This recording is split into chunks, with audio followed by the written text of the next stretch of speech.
Então vamos falar sobre o que seria então essa teoria estrutural ou dinâmica, abordando através dos conceitos como id, ego e superego, cada um desses conceitos, porque já de acordo com a própria teoria estrutural da mente, o id, o ego e o superego, eles funcionam aí de fato em diferentes níveis de consciência. O que isso quer dizer?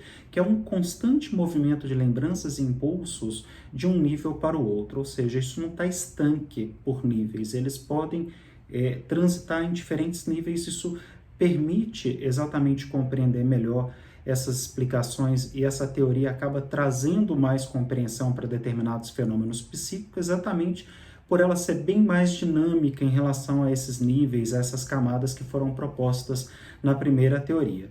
Então o id, ele é visto para nós como esse reservatório das pulsões, né, as quais estão sempre ativas, elas estão sempre ali em movimento, embora muitas vezes inconscientes, são inconscientes as pulsões, né? Essas pulsões, essa pulsão de vida, pulsão de morte, essa energia de vida, energia de morte, ou a palavra que a gente queira atribuir, que nós vamos encontrar diferentes palavras para essa mesma temática, vamos tratar dessa forma, elas estão sempre ativas e elas são regidas pelo princípio do prazer. Então, o que isso quer dizer? Que o id, ele exige de alguma forma essa satisfação imediata dos impulsos, desses impulsos, dessas pulsões. E ele não leva em conta, por exemplo, a possibilidade de consequências indesejáveis, as questões da moralidade, as questões éticas, culturais, ele não leva nada disso em consideração. A única coisa que ele busca, de fato, é a satisfação dos seus desejos, é a realização desses desejos. O que acaba acontecendo? Quando eu tenho essas pulsões, esses desejos, e eles conflitam com a minha consciência, porque eu sei que aquilo não é correto, ou até com o meu superego, que me diz que aquilo não é socialmente ou culturalmente aceitável, isso começa a gerar uma série de reações, vamos traduzir dessa forma, e essas reações podem voltar para nós em forma de sintomatologias, como depressões, angústias e outros tantos sintomas conhecidos atualmente como transtorno de humor, pânico e por aí vai.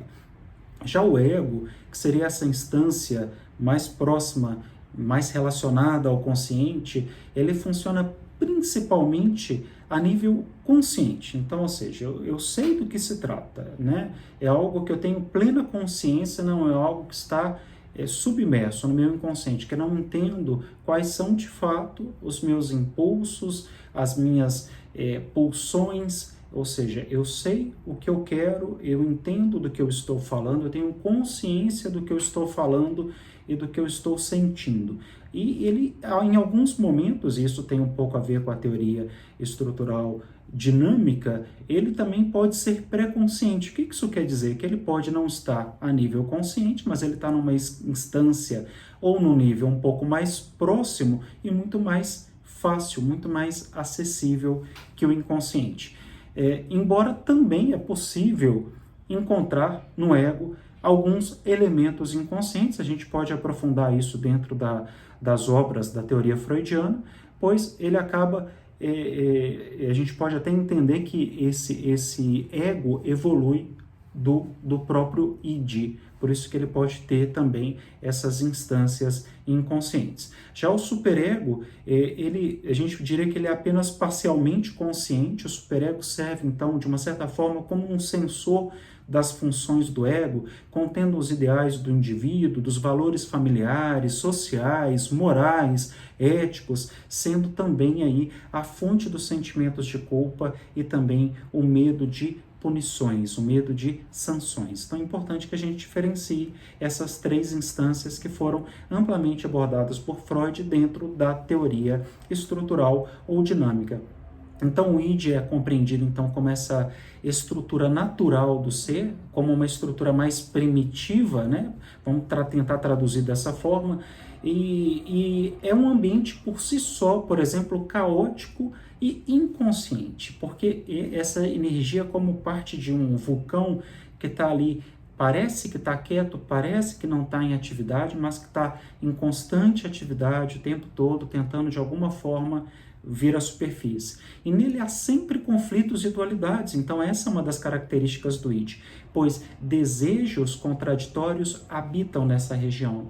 Então a gente tem alguns desejos, alguns anseios, alguns sentimentos, e eles costumam serem contraditórios e inclusive nos colocar em conflitos dentro da nossa realidade de vida.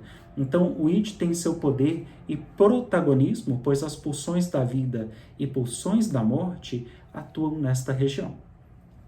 E ali é importante também reforçar que há muita energia buscando ser liberada, energia de vida, as tensões e as excitações. É isso.